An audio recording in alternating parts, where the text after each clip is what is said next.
Pengertian hutan adalah sebuah kawasan yang ditumbuhi dengan lebat oleh pepohonan dan tumbuhan lainnya.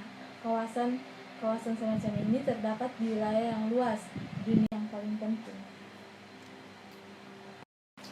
Jenis-jenis hutan yang ada di Indonesia. Yang pertama, biogeografi.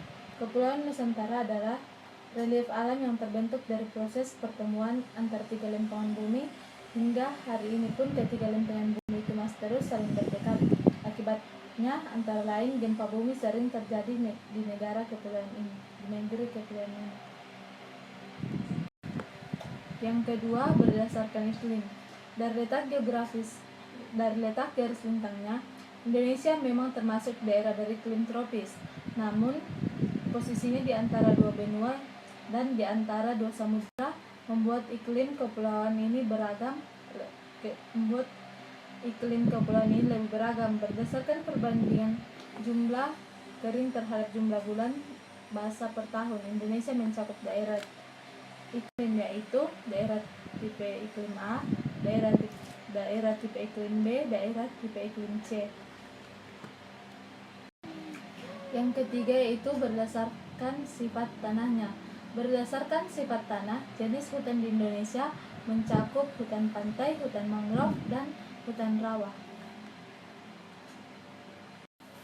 Yang keempat yaitu berdasarkan pemanfaatan lahan. Luas hutan di Indonesia terus menciut, sebagaimana diperlihatkan oleh tabel berikut. Luas penetapan kawasan hutan dan Departemen Kehutanan. Yang keempat yaitu berdasarkan pemanfaatan lahan. Luas hutan di Indonesia terus menciut, sebagaimana diperlihatkan oleh tabel berikut. Luas penetapan kawasan hutan dan Departemen Kehutanan. Tanah luas.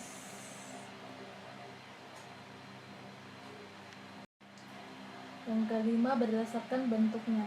Hutan berdasarkan pembentukannya adalah pembagian jenis hutan berdasarkan perlakuan terhadap sebuah kawasan hutan sebagai berikut. Yang pertama, hutan primer. Yang kedua, hutan sekunder.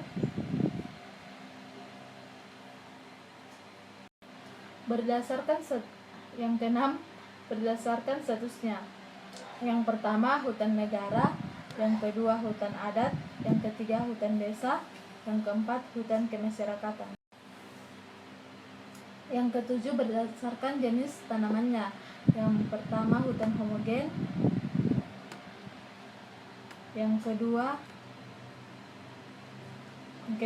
hutan heterogen. Yang kedelapan yaitu berdasarkan fungsinya.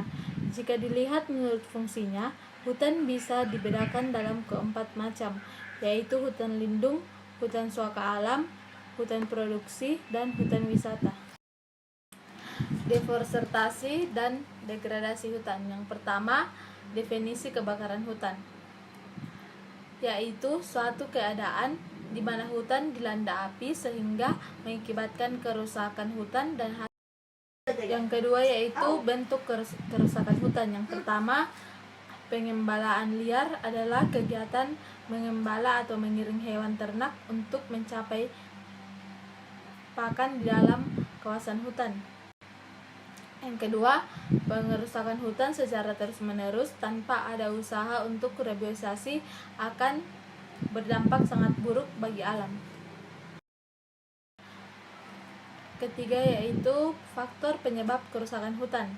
Beberapa penyebab kerusakan hutan yang teridentifikasi pada dua region terdapat kesamaan antara lain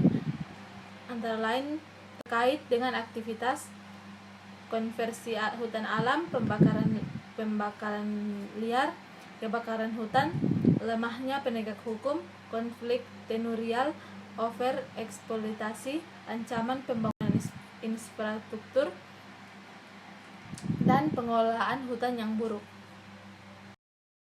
Yang keempat yaitu kerusakan hutan akibat alam. Kerusakan lingkungan akibat proses alam adalah kerusakan terhadap lingkungan hidup yang disebabkan oleh faktor alam. Kerusakan ini terjadi secara alami tanpa campur tangan atau peran manusia, meskipun terkadang manusia pun bisa menjadi pemicu awal terjadinya proses kerusakan lingkungan secara tidak langsung. Yang kelima yaitu pencegahan terjadinya deforestasi dan degradasi hutan. Dalam buku Rekor Dunia Guinness edisi 2008, Indonesia tercatat sebagai negara yang hutannya paling cepat mengalami kerusakan.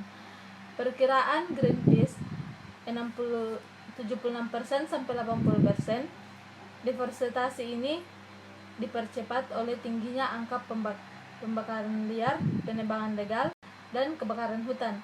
Dalam data yang dimiliki oleh Greenpeace, disebutkan bahwa dari 44 negara yang secara kolektif memiliki 90% hutan dunia, negara yang memiliki tingkat laju.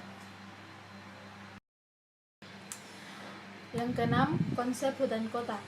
Hutan kota adalah kawasan yang di dalam atau sekitar perkotaan ditutupi oleh pepohonan yang dibiarkan tumbuh secara alami, menyerupai hutan dan tidak tertata seperti taman. Manfaat dari adanya kawasan hijau ini adalah untuk mengurangi degradasi lingkungan kota serta berfungsi memperbaiki lingkungan hidup dan estetika. Yang ketujuh yaitu manfaat hutan kota. Persepsi manfaat langsung dari hutan kota dibagi menjadi dua, yaitu sebagai sarana rekreasi, menghilangkan kejenuhan, sebagai wadah atau objek pendidikan dan penelitian,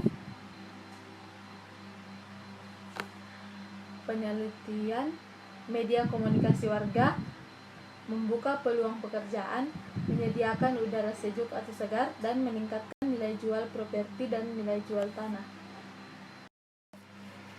Yang kedelapan yaitu bentuk dan struktur hutan kota.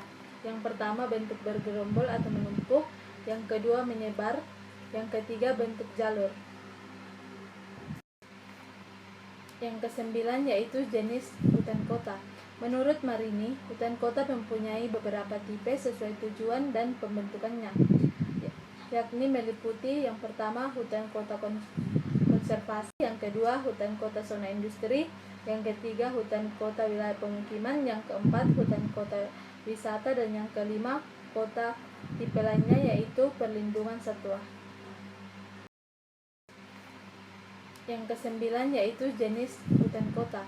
Menurut Marini, hutan kota mempunyai beberapa tipe sesuai tujuan dan pembentukannya, yakni meliputi yang pertama hutan kota konservasi, yang kedua hutan kota zona industri, yang ketiga hutan kota wilayah pemukiman, yang keempat hutan kota wisata, dan yang kelima kota tipe lainnya yaitu perlindungan satwa.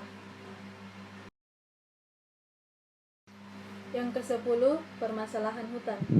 Dari hasil evaluasi sampai dengan saat ini terhadap beberapa usulan revisi RT/RWP, khususnya provinsi di luar Pulau Jawa, sebagian besar mengusulkan perubahan pembentukan fungsi dan kawasan hutan. Sebagai contoh, hingga Juni 2008, Kementerian Kehutanan telah menerima usulan alih fungsi 15 juta hektar kawasan hutan dan dari 12 pemerintah daerah, provinsi, dan 6 pemerintah kabupaten. Yang terakhir yaitu penanggulangan masalah hutan.